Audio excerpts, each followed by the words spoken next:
दुख दर्द भाव के सब मिटे,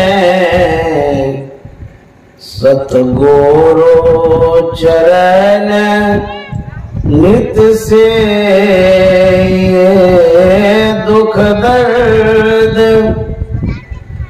भाव के सब मिटे, सतगुरु चरण नित से। गुरु भक्ति बिन कछु ना बने, में सकल संतन कही। गुरु भक्ति बिन कछु ना बने। श्री सद्गुरु महाराज की जय। परमाराध्य सद्गुरु महाराज गुरुदेव महर्षि संत सेवी परमान जी महाराज, मंच पर उपस्थित पूज्य महात्मागण, इस सत्संग स्थल पर उपस्थित प्रबुद्ध सत्संग प्रेमी महानुभाव माता एवं बहनों, आज 8 नवंबर 2024 ईस्वी है। हम लोग फिरोजपुर बाराहाट गोड्डा जिला स्थित झारखंड में सत्संग कर रहे हैं।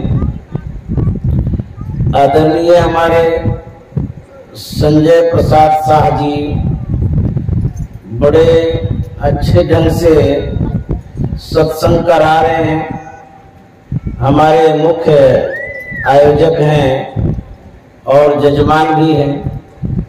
मैं उन परिवार को साधुवाद देता हूँ जिनके हृदय में सत्संग कराने की भावना जागृत हुई और प्रसन्नता पूर्वक सत्संग करा रहे हैं। मुझे ज्ञात हुआ कि जो नवीन आवास बनाए हैं उसी खुशी में सत्संग करा रहे हैं। आवास बन तो गया है, लेकिन जितनी सजावट होनी चाहिए, पूर्ण व्यवस्थित होना चाहिए, वो भी पूर्ण नहीं हुआ। गुरु महाराज की कृपा हो कि संजय बाबू का आवास बहुत ही सुंदर ढंग से सज जाए, बन जाए, तैयार हो जाए, जिस आवास में सपरिवार रह करके सुख शांति में जीवन बितावे। तो संजय बाबू के लिए मैं गुरु महाराज से प्रार्थना करता हूँ कि उनकी भक्ति दृढ़ हो और वो इसी तरह से सत्संग कराते रहें। हम लोग सत्संग की महिमा सुनते ही रहते हैं और यदि सत्संग मिल जाता है तो हम लोग भाग्यशाली व्यक्ति हैं। गोस्वामी जी ने बड़ा अच्छा लिखा है, बड़े भाग पाइए सत्संगा, बिनहि प्रयास होई भव भंगा। भाग्योदय होता है तब सत्संग मिलता है। जब तक जीव के पूर्व जन्म का पुण्य एकत्रित नहीं होता है तब तक सत्संग का लाभ नहीं मिलता है। एक बार नारद मुनि ने भगवान विष्णु से जिज्ञासा किया था, पूछा था कि भगवान जब आप जीव पर दया करते हैं, कृपा करते हैं, प्रसन्न होते हैं, तो प्रथम बार जीव के लिए आप क्या करते हैं? भगवान विष्णु ने कहा था कि मुनि जी, जब मैं पहली बार किसी जीव पर प्रसन्न होता हूं, उस खुशी में उसे मैं मनुष्य का शरीर देता हूं। पुनः मुनि जी ने पूछा था कि भगवान जब दूसरी बार प्रसन्न होते हैं तो क्या प्रदान करते हैं? भगवान विष्णु ने कहा था कि जब मैं दूसरी बार प्रसन्न होता हूं उस जीव को सत्संग प्रदान करता हूं। लगे हाथ नारद मुनि ने पूछ दिया, जब आप तीसरी बार प्रसन्न होते हैं तब क्या करते हैं? भगवान विष्णु ने कहा कि जब मैं तीसरी बार किसी पर प्रसन्न होता हूं उसे संत सदगुरु के हाथ में सौंप देता हूं। मुनि जी ने कहा कि चौथी बार क्या करते हैं? भगवान विष्णु ने कहा कि जिस जीव को हम सदगुरु के हाथ में सौंप देते हैं उसके बाद मेरी भूमिका समाप्त हो जाती है, तब जो कुछ भी करते हैं वो संत सदगुरु करते हैं, हम उसके आगे कुछ नहीं करते। सदगुरु करुण कर तर ठहर, धर में ही जावे पार में। जीव जब सदगुरु के सानिध्य में उपस्थित होता है या उसे सदगुरु का साथ मिल जाता है तो जीव के उद्धार का पूरा दारोमदार सदगुरु के ऊपर होता है। गुरु महाराज ने लिखा है, जीव उद्धार का द्वार पुकार कहा, घट भीतर ही सत संतों ने। सदगुरु महाराज बतलाते हैं जो उद्धार और कल्याण का रास्ता है वो अंदर में है, भीतर में है, और संत सदगुरु उस राज का, रहस्य का, भेद का उद्घाटन करते हैं, प्रकाशित करते हैं, बताते हैं। क्योंकि संतों ने कहा सतगुरु भेद बतावे रामा नयन नगर के। जिस नगर में हमारा निवास है, जीव का निवास है, उस नगर का भेद सदगुरु जानते हैं, वही बताते हैं। अधर डगर के, अधर मन बीच होता है। लोग क्या करते हैं ना, आप तो अधर में लटक गए, न ऊपर गए न नीचे गए, बीच में लटक गए। अधर का मतलब होता है बीच, पिंड और ब्रह्मांड का मध्यस्थ मिलन स्थान, उसे आज्ञा चक्र भी कहते हैं, कज्जल केंद्र भी कहते हैं, अधर डगर भी कहते हैं। वहां जब जीव रहता है तो किस स्थिति में रहता है?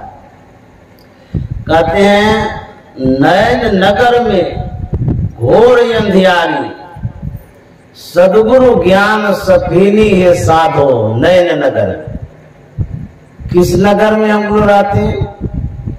आंख के नगर में तो रहते हैं। नगर कैसा है?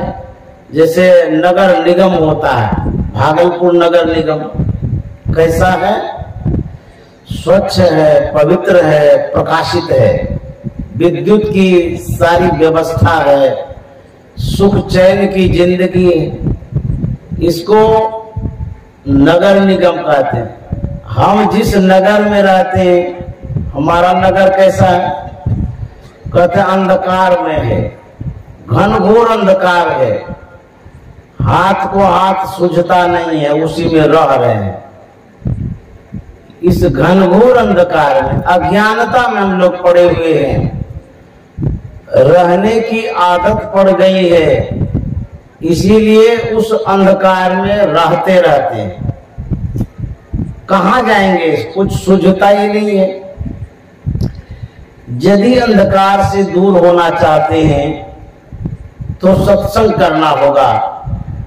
कबीर साहब ने कहा है, करो सत्संग भरम गर, रम गर टूटे, भरम गर टूटे, भरम गर टूटे, भरम गर टूटे, करो सत्संग भरम गर टूटे, करो सत्संग भरम गर।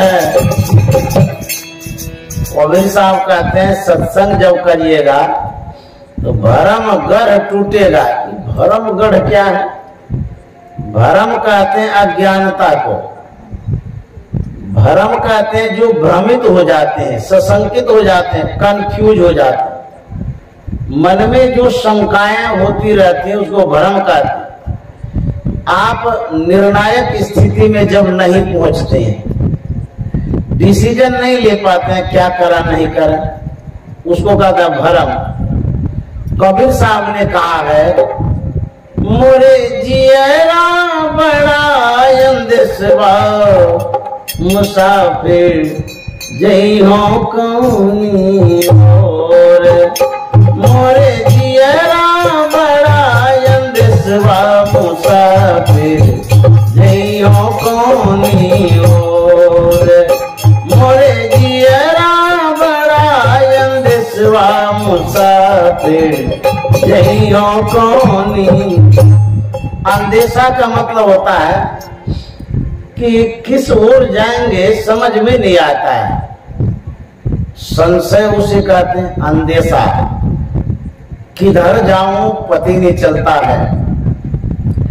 एक स्टेप आता है, समय आता है जब साधकों के भी मन में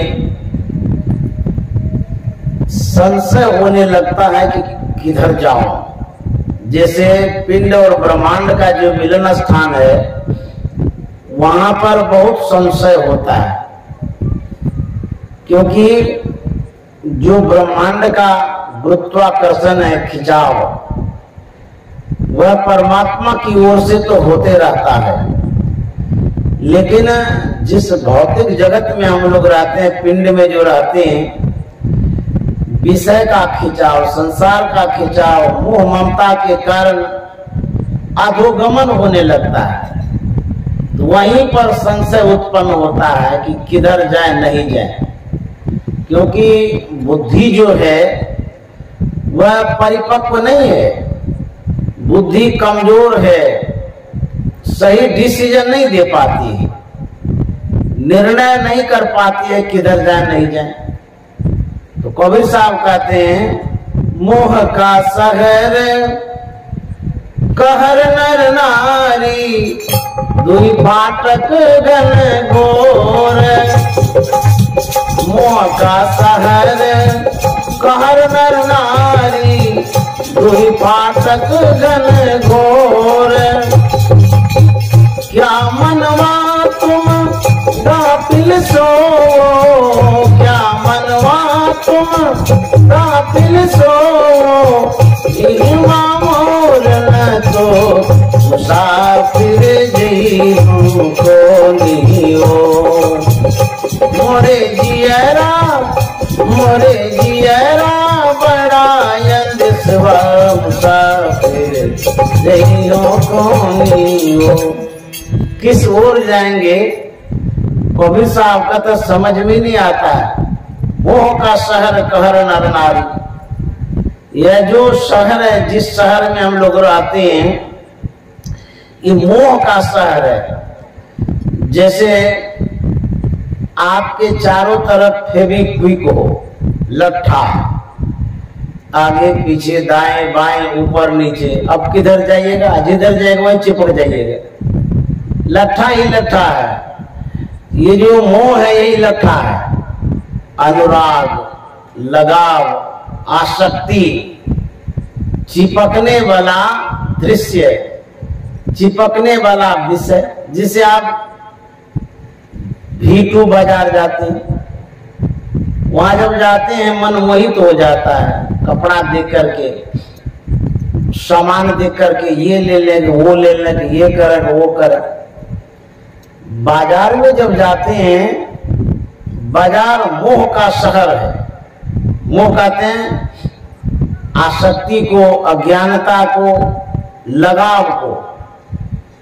जब आप विषय बाजार में जाते हैं तो मन चिपकना चाहता है, सटना चाहता है, मन में आसक्ति हो जाती है। आपके घर में एक सामान है, एक सामान के प्रति लगाव है। यदि बाजार के सामानों को खरीद करके घर में भर दें, जो मोह शहर में था वही मोह आपके घर में घुस गया। जैसे फ्रिज है, फ्रिज तो शहर में था और उसको आप घर में ले आए तो फ्रिज के प्रति मोह हो गया। जैसे मोबाइल है, मोबाइल तो शहर में था, किसी दुकान में मोबाइल था, 50,000 का मोबाइल है, घर में खरीद के ले आए, पॉकेट में रखते हैं, पास में रखते हैं, छोड़ते ही नहीं मोबाइल को। जो सामान शहर में था उसे आप अपने पास ले आए। फेविक्विक दुकान में था, फेविक्विक को खरीद करके घर में ले, चिपक में न करिएगा। जो सामान शहर में रखा हुआ था उसको खरीद के आप घर लाए हैं। इसीलिए मोह का शहर तो बाहर में था, लेकिन मोह का शहर घरे में हो गया। मोह का शहर कहर नर नारी, दुई पाटक घनघोर। जो संसार है उसमें नर और नारी का एक आकर्षण है, लगाव है, उसके प्रति जुड़ाव है। कहते हैं दुई पाटक घनघोर, कुमति नायक पाटक रोके, परियां कठिन झिंझोर। कुमति कहते हैं कुबुद्धि को, खराब बुद्धि को। जब आप अपने घर में निवास में प्रवेश करने जा रहे हैं, वहां जो दरवाजा लगा हुआ है, कहते हैं वो दरवाजा बड़ा कठोर है, कठिन है। पहले के लोग झिंझुर लगाते थे, सिकड़ी, जब उसको चढ़ा देते थे, कमजोर आदमी को उतारना बड़ा मुश्किल होता था, क्योंकि उस समय ताला नहीं लगाते थे, सिकड़ी चढ़ा देते थे। उसी तरह से हम जो परमात्मा के पास जाएंगे, हमारे अंदर में जो ज्ञानता है, बड़ा कठोर कठिन दरवाजा है। कहते हैं दुई फाटक घनघोर, कुमति नायक फाटक रोके। जिस फाटक में आप प्रवेश करना चाहते हैं वहां कोई रोकने वाला है। एक तो फाटक बहुत मजबूत है, ऊपर से झिंझुर चढ़ा हुआ है, अब विवाद करने वाला भी खड़ा है। कहते कुमति नायक फाटक रोके। हमारी जो बुद्धि है, कुबुद्धि, वह हमें अंदर जाने से रोकती है, प्रवेश होने नहीं देती है। परियों कठिन झिंझोर, बड़ा कठिन काम है, बहुत मुश्किल है। तब क्या करना होगा? फिर वही बात, करो सत्संग भरम गर टूटे, करो सत्संग भरम गर टूट, भरम गर टूटे, भरम गर टूटे, भरम गर टूटे, भरम गर टूटे, करो सत्संग भरम गर टूटे, करो सत्संग भरम गर टूटे। नहीं सत्संग करेंगे तो क्या होगा? तो कबीर साहब का था, यदि सत्संग नहीं करिएगा तब दुर्दशा हो जाएगी, दुर्दीन आ जाएगा, दुख होगा, दरिद्रता आ जाएगी, जीवन अस्त व्यस्त हो जाएगा। नहीं सत्संग, गोस्वामी जी कहते नहीं सत्संग भजन नहीं हरि को, श्रवणन राम कथा अनुरागी।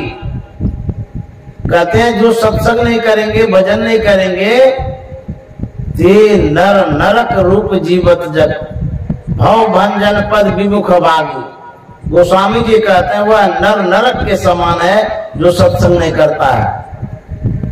और कबीर साहब कहते हैं बिनु सत्संग ये दुख पावे, बिनु सत्संग ये दुख पावे, पकड़ी पकड़ी जम लूटे, भरम गर टूटे, पकड़ी पकड़ी जम लूटे, भरम गर टूटे, करो सत्संग भरम गर टूटे, करो सत्संग। कबीर साहब कहते हैं यदि सत्संग नहीं करेंगे तो पकड़ी पकड़ी जम लूटे, जमराज पकड़ेगा, लूटेगा, कूटेगा। अभी हम लोग शुभ दीपावली मनाए, पश्चात छठ पर्व भी पूर्ण हुआ और आज ही प्रातः काल पूरा हुआ है। दीपावली के एक दिन पूर्व जमधीरी मनाते हैं, जम को भगाते हैं दिया जला करके, प्रकाश करके। ये जमराज क्या है? जो जमराज हमें पकड़ता है, लूटता पुटता है, ये क्या है? ये कोई आदमी है, कोई राक्षस है, क्या है? कहते हैं आपके अंदर में जो अंधकार है जमराज, इसी अंधकार में आप पड़े हैं और यही आपको आवागमन में डालता रहता है, यही जमराज है। इसी अंधकार से जो व्यक्ति दूर होता है वही जमराज से छूट पाता है, अन्यथा यही अंधकार आपको ले डुबाता है, नरक ले जाता है। तो इसी अंधकार से छूटने के लिए सत्संग की आवश्यकता है, ज्ञान की आवश्यकता है। सत्संग करेंगे तो बोध होगा। सत्संगत्वे निहिसंगत्वम, निहिसंगत्वे निर्मोहत्वम, निर्मोहत्वे निश्चलितत्वम, निश्चलितत्वे जीवन मुक्ति। सत्संगति से हो जाता नर विषयों से निसंग। सत्संग ऐसा केमिकल है, आपके काले धब्बे को धोता है, जन्मों जन्म का जो पाप है उसको धोता है सत्संग। अन्यथा और कोई उपाय नहीं पाप धोने का। हम लोग गंगा में स्नान करने के लिए जाते हैं। क्यों स्नान करते हैं? कहते हैं गंगा में स्नान करने से पाप धुलता है। जब पाप कहाँ पर सटा हुआ है जो धुलता है? आप जब पाप धोते हैं तो कहाँ पर पाप है जो धोते हैं? हाथ में लगा हुआ है कि पैर में लगा हुआ है कि पेट पर है कि पीठ में है? पाप कहाँ पर लगा है जो आप धोना चाहते हैं? पाप किसे कहते जानते हैं? पाप मिट्टी रूप में है कि कादो रूप में है कि कीचड़ रूप में है? किस रूप में पाप है? पाप के विषय में वेदव्यास जी महाराज ने कहा है कि अष्टादश पुराणेषु व्यासस वचनम द्वयम परोपकार पुण्याय और पापाय पर पीडनम। 18 पुराण है, जितने शास्त्र हैं सभी का निचोड़ है कि दूसरे को दुख देना पाप है, परोपकार करना पुण्य है। दुख देना पाप है, किसी को सताना पाप है, धोखा देना पाप है, गाली गलौज करना पाप है। पाप का बहुत प्रकार है। तो यह जो आप अनैतिक कार्यों में संलग्न होते हैं पाप है। तो पाप है तो इसको धोने के लिए गंगा जी में जाते हैं। आपका पाप संग्रहित कहाँ होता है? स्टोर कहाँ होता है? जमा कहाँ पर होता है? हाथ में जमा होता है कि माथे पर जमा होता है? कहाँ पर जमा होता है? पाप शरीर के ऊपरी तल पर कहीं जमा नहीं होता है। तब पाप हमारे मन में स्टोर होता है, जमा होता है। हम जो भी क्रिया करते हैं, कर्म करते हैं, हाथ से करते हैं, पैर से करते हैं, इंद्रियों के द्वारा करते हैं, लेकिन उस पाप और पुण्य का सारा जमाव, जुड़ाव मन में होता है। तो पाप कहाँ पर है? मन में है। आप जब गंगा जी में जाते हैं नहाने के लिए, धोते शरीर को है, मन को तो धोते नहीं है। अच्छा, जिस समय डुबकी लगाते हैं उस समय नाक को बंद करते हैं, मुंह को भी बंद कर देते हैं। गंगा जी के पानी को भीतर घुसने नहीं देते हैं। यदि घुस जाएगा तो राम नाम सत्य हो जाएगा। छठ पर्व के समय में ही जब अखबारों को देख रहे थे तो उसमें बहुत खबरें छपी थी। कहीं कहीं बच्चे डूबकर मर गए, कितनी घटनाएं उसमें प्रकाशित हुई थी। जब नाक मुंह को बंद करते हैं तब डुबकी लगाते हैं। आप गंगा जल के कण को भीतर घुसने नहीं देते हैं, एक बूंद भी घुसने नहीं देते हैं। उस गंगा जल से आपका जो अंतःकरण है, भीतरी स्तर है, उसको गंगा जी कैसे धोएगी? गंगा जी तो बाह्य तल को धोती है, ऊपरी तल को धोती है, क्योंकि पानी ऊपरे में काम करता है, भीतर घुसने नहीं देते हैं। यदि घुसने दे देंगे तो राम नाम सत्य हो जाएगा, धोना तो दूर रहा। तो पानी आपके शरीर का जो ऊपरी मैल है उसको धोता है, लेकिन पाप तो जमा हुआ है मन में, क्योंकि वही एक स्थान है जहां पर पाप रुक सकता है, टिक सकता है।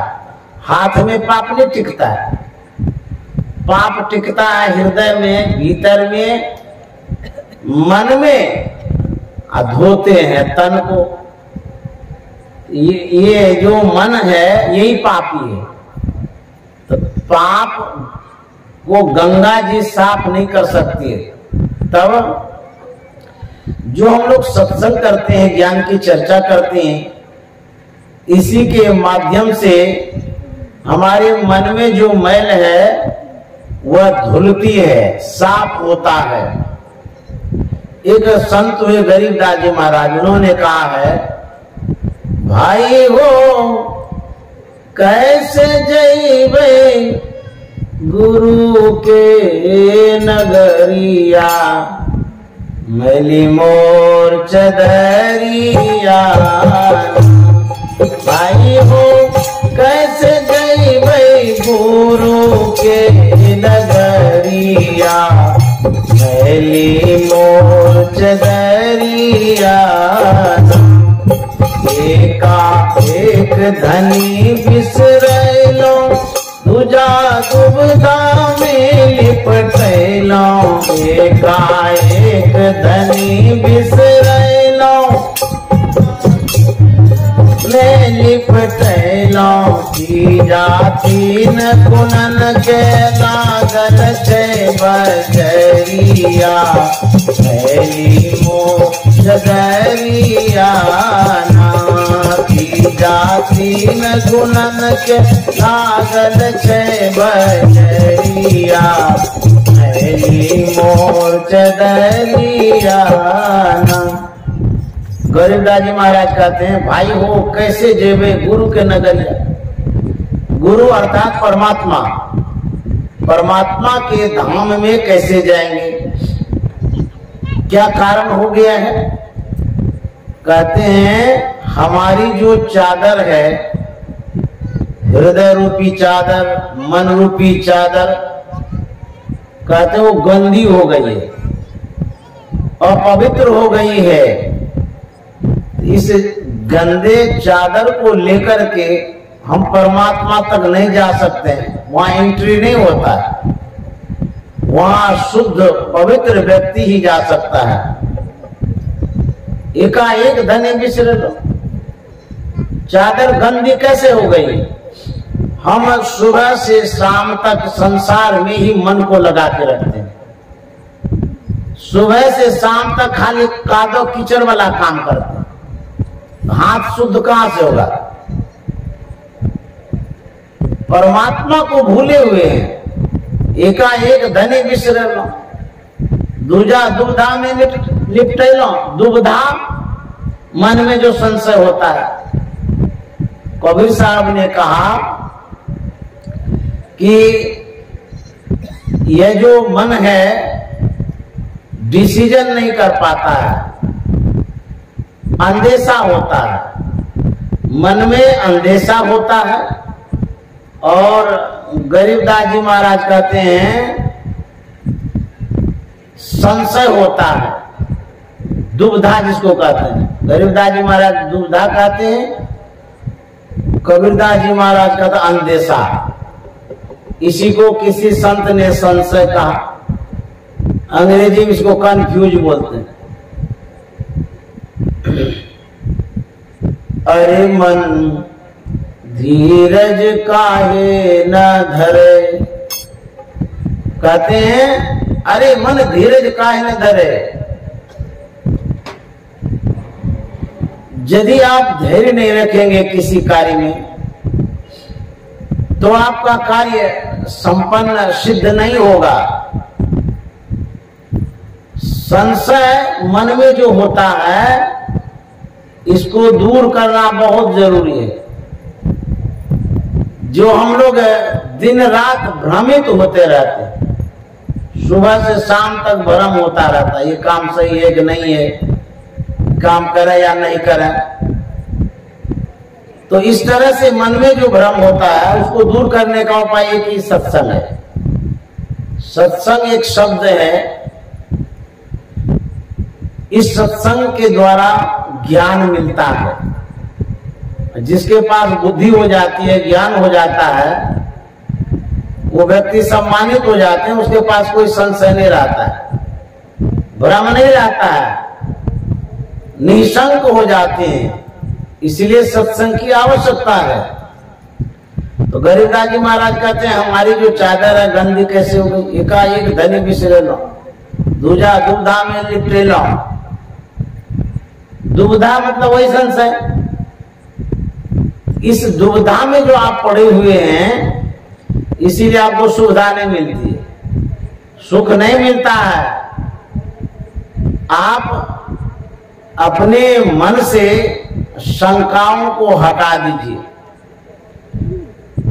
कोई कहेंगे कि हम तो निर्णय ही नहीं ले पाते हैं, क्या करें नहीं करें, संसार में क्या करना है नहीं करना है हमको पता ही नहीं। बहुत ऐसे आदमी हैं, सुबह उठते हैं, फ्रेश होते हैं, खाते हैं, फिर कमाने चले जाते हैं, फिर शाम को घर आते हैं, खाते हैं, सो जाते हैं। पेट और भात के अतिरिक्त तो वो कुछ जानता भी नहीं है। तो कहेंगे और क्या कर सकते हैं, यही तो दुनिया में है, खाना पीना सो जाना। संत महात्मा कहता है सब काम है पशु समाना। इतनी ही दुनिया है, कमाओ खाओ बाल बच्चा पैदा करो सो जाओ, फिर सुबह उठो यही काम करो जो जानवर भी करते रहता है। सुबह चिड़िया उठती है, दाना चुगने के लिए जाती है, अपना भरण पोषण करती है, बाल बच्चों को भी खिला पिला देती है। ये तो चिड़िया वाला काम हम लोग करते रहते हैं। इतनी ही जिंदगी, यही जिंदगी है। संत महात्मा कहते हैं जिंदगी सुधार बंदे यही तेरो काम है, जिंदगी सुधार बंदे यही तेरो काम है, जिंदगी सुधार बंदे। मानुष की देह पाई और इसे नहलाई, मानुष की देह पाई और इसे नहलाई। विषयों के जाल माही फसिया निकाम है, जिंदगी सुधार बंदे यही तेरो काम है, जिंदगी सुधार बंदे यही तेरो काम है, जिंदगी सुधार बंदे। ब्रह्मानंद स्वामी कहते हैं भाई अपने जीवन को सुधार लो। जो व्यक्ति स्वस्थ हैं, पहलवान है, हट्टा कट्ठा है, वो कहेगा हम क्यों जिंदगी को सुधारेंगे, जो बीमार आदमी वो सुधारेगा, हमारा तो सुधरा हुआ ही है। और स्वस्थ आदमी डॉक्टर के पास जाता है, इलाज कराता है, उपचार कराता है। हम पहलवान आदम सुधारेंगे क्यों? ब्रह्मानंद स्वामी कहते हैं जिसको आप जिंदगी समझ रहे हैं वास्तव में वो जिंदगी नहीं है। जिस शरीर को आप जीवन समझ रहे हैं वो जीवन नहीं है, वही आप नहीं है। सिक्के की दो पहलू होती है, दो भाग, दो पार्ट। प्रथम पृष्ठ को जब हम देखते हैं तो ऐसा न समझना चाहिए दूसरा पृष्ठ भी वैसा ही होगा। सिक्के के दोनों भाग को उल्टा करके देखते हैं तब पता चलता है कि सिक्का खोड़ा है कि खोटा है कि खड़ा है। ठीक उसी तरह से हम लोगों का जीवन दो पार्ट में बटा हुआ है।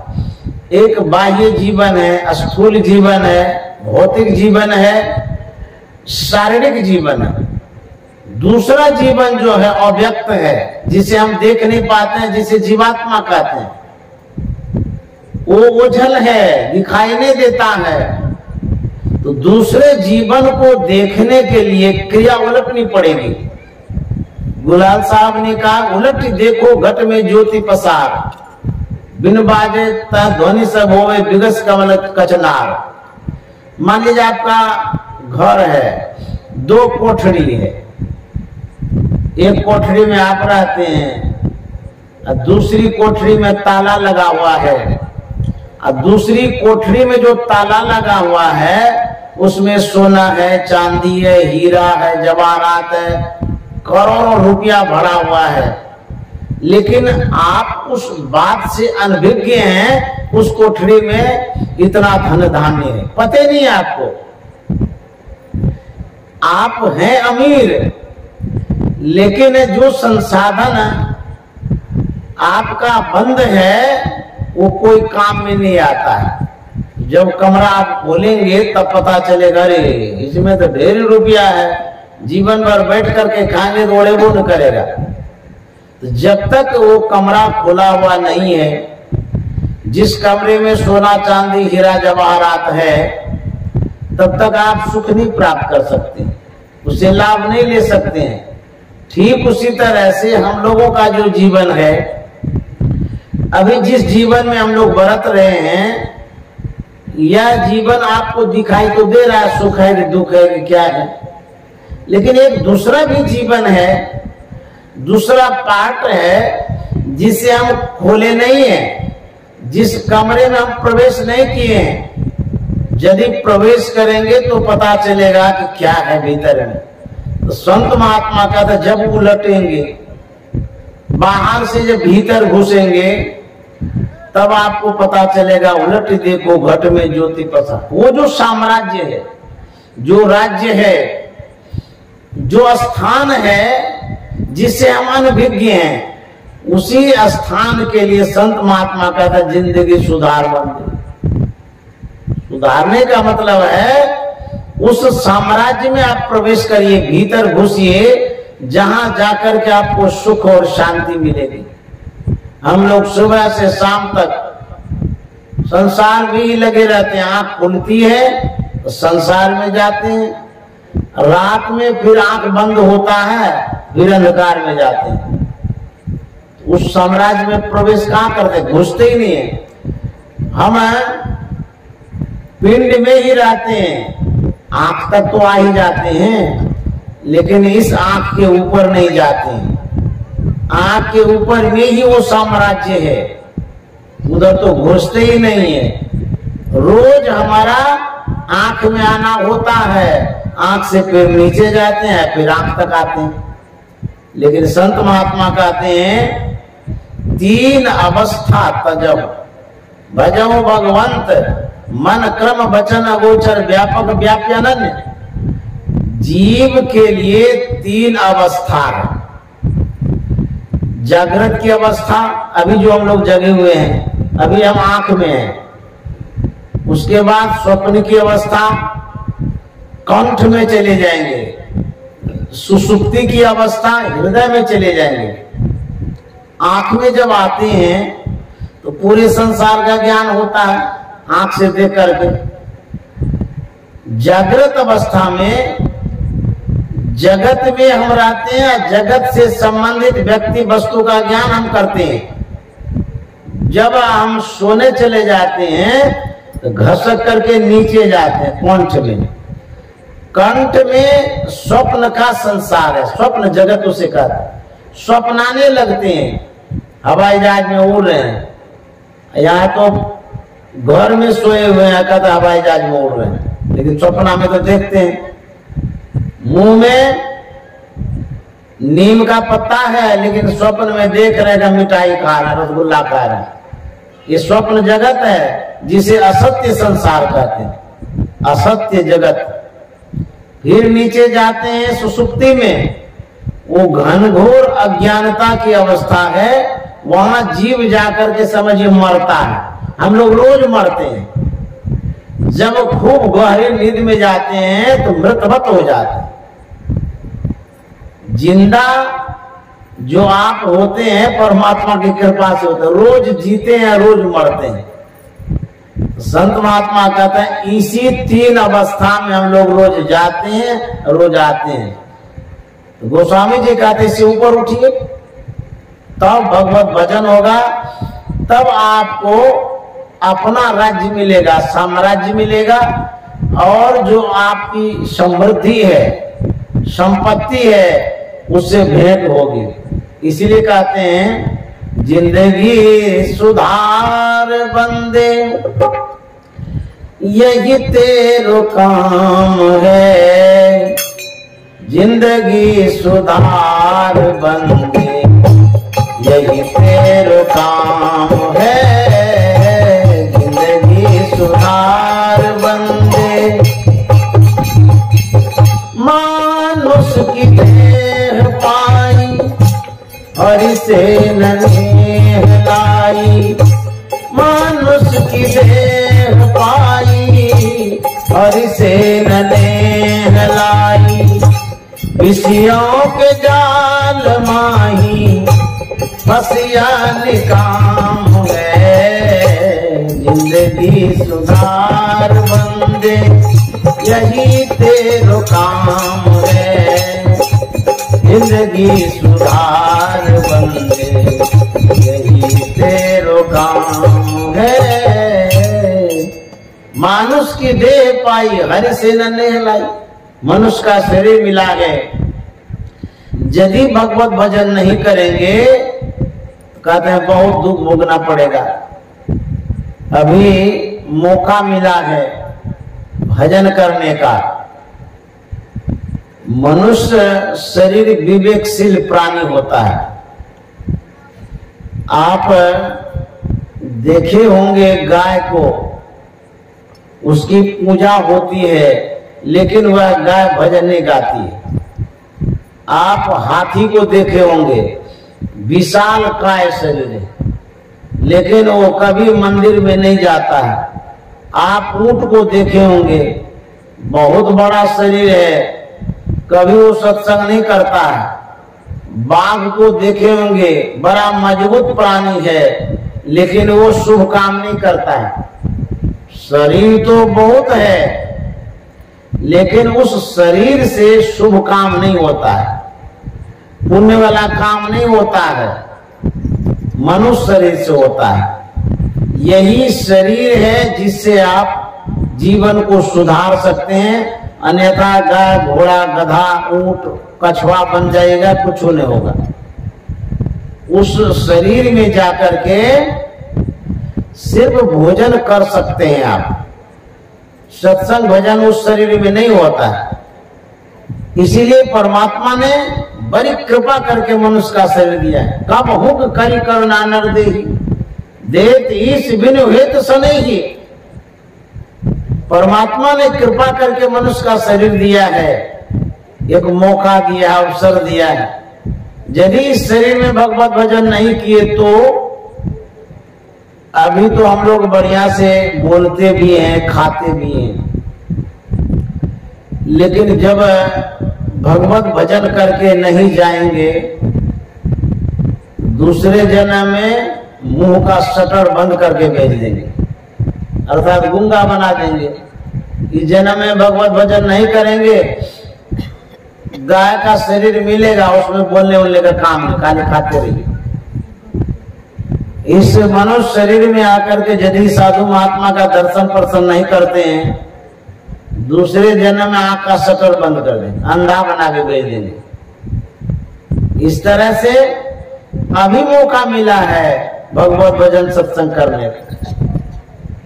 दीवाने मन भजने बिना दुख पई हो, दीवाने मन भजने बिना दुख पई हो, भजने बिना दुख पई हो, दीवाने मन भजने बिना दुख पई हो, दीवाने मन भजन बिना दुख पई हो, दीवाने मन भजने बिना दुख पई हो, दीवाने मन भजने बिना दुख पई हो। कबीर साहब कहता है पगले मन, ना समझ मन, अल्हड़ मन, उत्पाती मन, तुमको भजन के बिना बड़ा दुख मिलेगा। क्या मिलेगा? पहला जन्म भूत का पई हो, सात जन्म पछतई हो, पहला जन्म भूत का पई हो, सात जन्म पछतई हो, कांटे पर ले पानी पई हो, कांटे पर ले पानी पई हो, प्यास नहीं मरी गई हो, दीवाने मन भजने बिना दुख पई हो, दीवाने मन भजने बिना दुख। कबीर साहब कहते हैं यदि सत्संग भजन नहीं करेंगे तो भूत बनना पड़ेगा। भूत का जो गला होता है कांटा के नोक के समान होता है, जिसको भूत पकड़ता है पानी मांगता है। कबीर साहब तो प्यासा नहीं मर गई हो, दीवाने मन भजन बिना दुख पई हो। यदि भजन नहीं करेंगे बहुत दुख भोगना पड़ेगा। कबीर साहब कहते हैं मानत नहीं मन मोरा साधो, मानत नहीं मन मोरा रे, मानत नहीं मन मोरा साधो, मानत नहीं मन मोरा रे, बार बार मैं कहीं समझाऊं जग में जीवन तोरा रे, बार बार मैं कहीं समझाऊं जग में जीवन तोरा रे, मानत नहीं मन मोरा साधो, मानत नहीं मन मोरा रे। मन मानता है, कितना बार संत महात्मा कहते हैं, लेकिन इस मन को समझ में कुछ नहीं आता है। खाते हैं, सोते हैं, आराम से रहते हैं। कबीर साहब कहते हैं सुखिया सब संसार, कबीर साहब कहते हैं सब संसार में सुखी है। किस महीने में? खावे और सोवे हो, खाता है सोता है। दुखिया दास कबीर गावे और रोवे हो। दुखी तो संत महात्मा है, वो भगवत भजन करने में लगे हुए हैं। और संसार का लोग पूरा बेखबर सोया है, खाता है सोता रहता है। कबीर साहब कहते हैं अरे दिल गाफिल गफलत मत कर, क्या होगा? एक दिन जम तेरे आवेगा रे, अरे दिल गाफिल गफलत मत कर, एक दिन जम तेरे आवेगा रे। सौदा करने को या जग आया, पूंजी लाया फूल गवाया। सौदा करने को या जग आया, पूंजी लाया फूल गवाया। प्रेम नगर का अंत न पाया, प्रेम नगर का अंत न पाया। ज्यों आया त्यों जावेगा रे, दिल गाफिल गफलत मत कर, एक दिन जमते आवे। कबीर साहब कहता है दिल कहिए, मन कहिए या व्यक्ति कहिए, अरे दिल गाफिल गफलत मत कर, एक दिन जम तेरे आएगा। काल अचानक मार सी ज्योति तर को बाय, अचानक मौत हो जाएगी, पल में प्रलय होएगा, बहुरी करेगा तब। एकाएक भूकंप आ जाएगा, धरती फट जाएगी, प्रलय हो जाएगा, राम नाम सत्य हो जाएगा। तब क्या लेंगे? यदि आप शुभ कर्म करके नहीं मरेंगे, बड़ी दुर्दशा दयनीय दशा होगी, बहुत दुख भोगना पड़ेगा। तो सत्संग का संस्कार लेकर के जाएंगे, मनुष्य का शरीर मिलेगा। इसीलिए संत महात्मा कहते हैं गफलत में मत रहिए।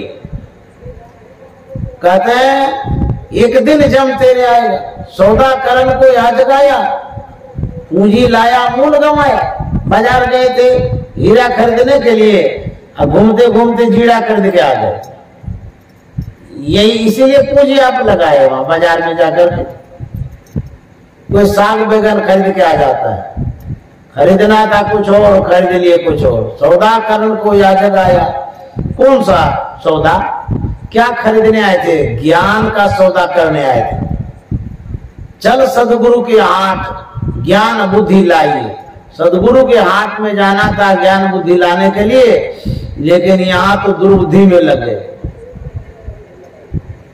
दूसरे कामों में अपने समय को लगा दिए, जीवन भर सिर्फ संसार को समेटने में लगा दिए। सौदाकरण को या जगह पूंजी लाया मूल गमाया। जो मूल पूंजी थी मनुष्य का शरीर, वो तो गमा दिया आपने, बचा क्या? शरीर नहीं रहा, मूल पूंजी ही नहीं रही, तो क्या खरीदारी करिएगा? कबीर साहब कहते हैं कहे कबीर अंत की बारी, हाथ झाड़ ज्यों चला जुआरी। जब जुआरी हार जाता है, जो भी रुपया पैसा होता है हारने के बाद उसके हाथ में तो कुछ नहीं रहता है, लेकिन जो जुआ खेलने में धूल लग जाती है उसी को झाड़ के चला जाता घर, बचा तो कुछ भी नहीं। हाथ झाड़ जो चला जुआरी। तो जो हम लोग आए सौदा करने के लिए भगवत भजन का, वह यदि नहीं करेंगे तो पछताना पड़ेगा। इसीलिए कहते हैं सत्संग भजन कर लेना चाहिए।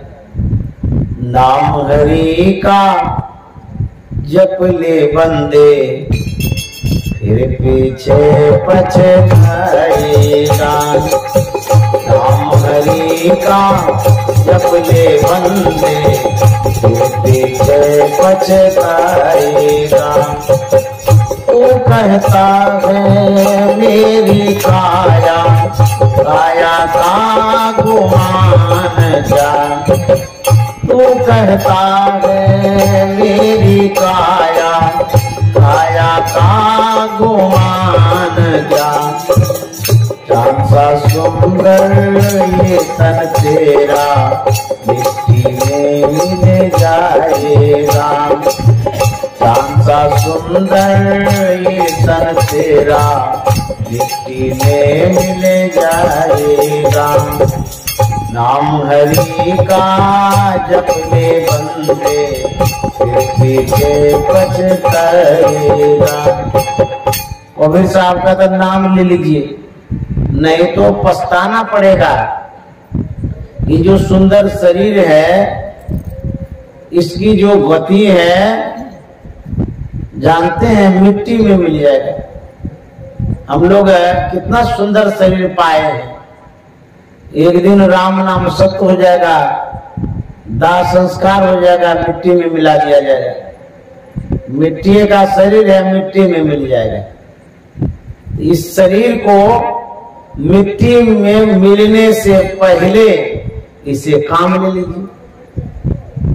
सांस छूटने के बाद कोई काम नहीं हो सकता, पहले ही काम कर लीजिए इस शरीर से। तो कवि साहब कहते हैं, गहना पहिरू पतिव्रता की सत्संग करूँगे। गहना पहिरू पतिव्रता की सत्संग करूँगे। सखिया हे यो गहना जी तो संग साथ की गहनाय मरे वही तो हे। सखिया हे यो गहना जी तो संग साथ की गहनाय मरे वही तो हे। जे तो मानुष तन पाई के गुरु के भजन करूँगे। जे तो मानुष तन पाई के गुरु के भजन करूँगे। सखिया ही फिरू न मिलत ऐसन देहिया की तन दान छुटी गई तो ही। कहते हैं यही कहना पानी पतिव्रता वाला, सत्संग वाला। नहीं तो होगा क्या, यदि आपके पास नाक में कान में गहना है, 4 गो बहू है, हार्ट अटैक हो गया सासू माँ की, जानते हैं जिस बहू की पहली नजर पड़ेगी वो नाक कान काट के गहना निकाल ले। वो सोचेगी अब तो मरिए गई, अब नाक कान का क्या काम है, नहीं तो दूसरे कोई ले लेंगे। तो नाक कान कटाना होगा तो गहना पहन के रखिएगा, यदि नहीं कटाना चाहता सत्संग ध्यान भजन करिएगा। तो इस तरह से संत महात्मा कहते हैं सत्संग करिए। दृढ़ प्रतीत प्रीत कर गुरु से, कर सत्संग सवेरे, या विधि भव फंदा कट जइयो में ही कहत हित हेरे।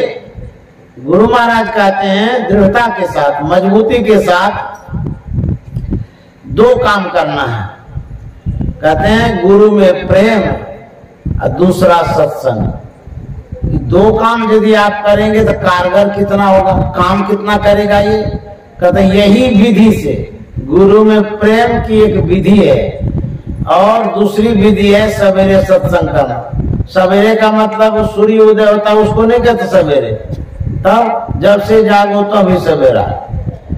जो हमारे संजय साहब बाबू हैं उन्हें बहुत बहुत साधुवाद है। और मुझे दूरभाष पर जो संपर्क किया गया पंकज शाह बाबू के द्वारा, उन्हें भी साधुवाद देता हूँ। आप लोग जो इतने तादाद में आए, आप लोगों को भी बहुत बहुत साधुवाद देता हूँ। श्री सद्गुरु महाराज की जय।